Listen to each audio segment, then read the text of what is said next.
નમસ્કાર ભક્ત મિત્રો, આપણે એક સિરીઝ એટલે કે કડી સાંકળ ચાલુ કરી હતી, જેની અંદર ભક્તજનની કથા એટલે કે ભગવાનના જે ભક્તો છે તેમની કથાની સરવાણી આપણે ચાલુ રાખી હતી. આના અગાઉ આપણે 4 વિડીયો કમ્પ્લીટ કર્યા હતા. એની લિંક હું તમને ડિસ્ક્રિપ્શનમાં મૂકી દઈશ. અને આ જે 5મો વિડીયો હું લઈને આવી છું તે છે ભક્ત જટાયુનો. તો ભક્ત મિત્રો, ચાલો આપણે શરૂ કરીએ. સબરી ભીલડી હતી તો જટાયુ ગીધ જાતિના હતા. વાલ્મીકીજીએ તેમને ગૃધરાજ કહ્યા છે. પ્રજાપતિ કશ્યપની વિનતા નામે પત્નીથી તેમને 2 પુત્રો થયા, ગરુડ અને અરુણ.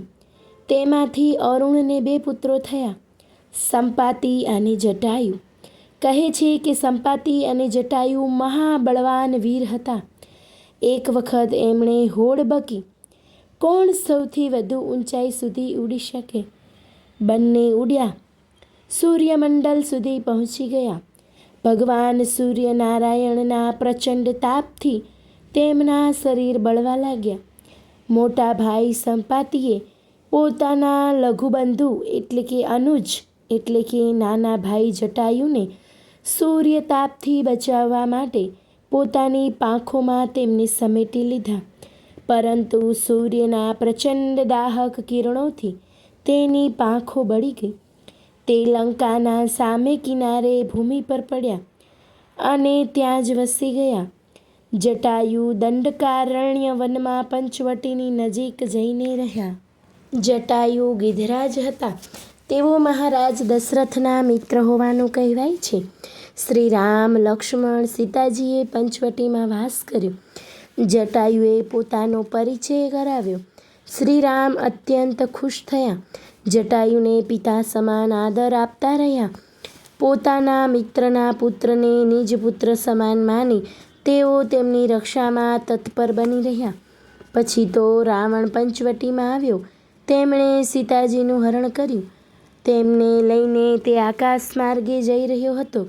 સીતાજીની બચાવ બચાવની બૂમો સાંભળી જટાયુ ત્યાં દોડી આવ્યા. સીતાજીને લઈને ભાગી જતા રાવણને તેમણે પકડ્યો અને પડકાર્યો. તેમણે કહ્યું, રે રે દુષ્ટ, દાઢ, કીટ, હોહત, નિર્ભય, ચલસી, ન જાનસી મોહી. અર્થાત, હે દુષ્ટ, કોણ છે તું? ઊભો રહે, મારાથી બચીને તું જઈ શકીશ નહીં.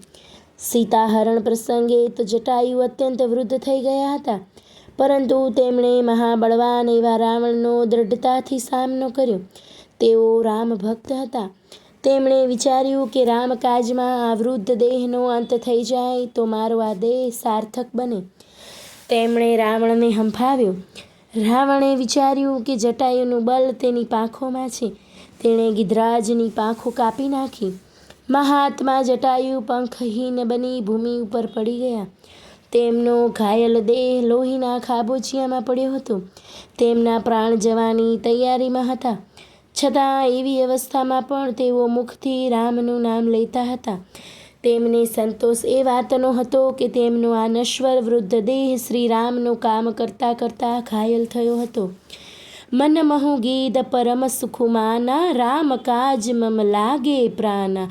તેઓ પરમ સુખ પામી શ્વાસે શ્વાસે રામ નામ રટતા હતા.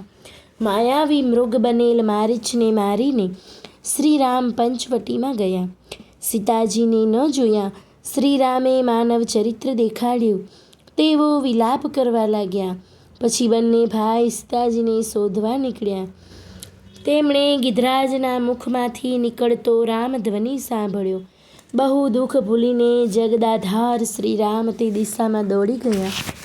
જટાયુએ તેમને બધી પરિસ્થિતિ સમજાવી અને કહ્યું, દુષ્ટ રાવણ સીતાજીને લઈને દક્ષિણ દિશામાં ગયું છે. શ્રી રામ જટાયુ પાસે બેસી ગયા. પોતાની જટા ખોલી તેના વડે ગિધરાજના ધૂલી ધૂસર દેહને સાફ કર્યો. ભક્તવત્સલ ભગવાને બધી વાત જાણીને ગિધરાજને કહ્યું, આપ ઈચ્છો તો હું આપને નવજીવન અર્પું. અંતિમ શ્વાસ તરફ ગમન કરતા ભક્તરાજ ગીધે શ્રી રામને શું કહ્યું તે સાંભળો. जाकर नाम मरत मुख आवा, अधमो मुकुत हो ही श्रुति गावा। सो मम लोचन गोचर आगे, राखो देह नाथ के ही लागे। ગિધરાજે કહ્યું કે હે નાથ, મરતી વખતે જેનું નામ મુખમાં આવે તે અધમ હોય તો પણ તેની મુક્તિ થઈ જાય છે। એવા મુક્તિના દાતા આપ મારી આંખો સામે ઊભા છો।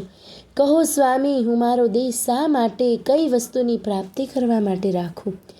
અંત સમયે એકી ટસે શ્રી રામના ચંદ્ર સમાન મુખ કમળના દર્શન કરતા હતા। શ્રી રામની ગોદમાં જ તેમણે પોતાના નશ્વર શરીરનો ત્યાગ કર્યો। તેઓ મુક્તાત્મા બન્યા। કહો તો ખરા, આવું મૃત્યુ કોઈ બીજાને મળ્યું છે ખરું? શ્રી રામના પિતા રામ રામ કહી રામ કહી, રામ રામ કહી રામ, તનુ પરિહરી રઘુબીર બિરહ, રાય ગયો રસુરધામ। શ્રી રામના પિતા રામનું રટણ કરતાં કરતાં શ્રી રામ વિયોગે નિજ પ્રાણ ત્યજીને સુરોના ધામ એટલે કે સ્વર્ગમાં ગયા અને નીચ જાતિના જટાયુ શ્રી રામની ગોદમાં શ્રી રામના મુખ દર્શન કરતાં કરતાં શ્રી રામની ગતિને પામ્યા। ભગવાને દશરથને સ્વર્ગલોકમાં મોકલ્યા, જટાયુને સાંકેતવાસ કરાવ્યો। જટાયુની ભક્તિને અધીન ભગવાન શ્રી રામે જટાયુને પરમ ગતિ આપી। તે એવી રીતે કે તેમના પિતા નિજ પુત્ર રામના હાથે અગ્નિ સંસ્કાર ન પામ્યા। જટાયુનો અગ્નિ સંસ્કાર શ્રી રામે સ્વહસ્તે કર્યો। જટાયુને પિંડદાન કર્યું। ભલા કહો તો ખરા, જેના દેહનો અગ્નિ સંસ્કાર ભગવાન પોતે કરે તેની તો શી ગતિ થાય? એવી ઉત્તમ ગતિ પ્રાપ્ત કરનાર એ પક્ષીરાજની બડાઈ હું કેવી રીતે કરી શકું?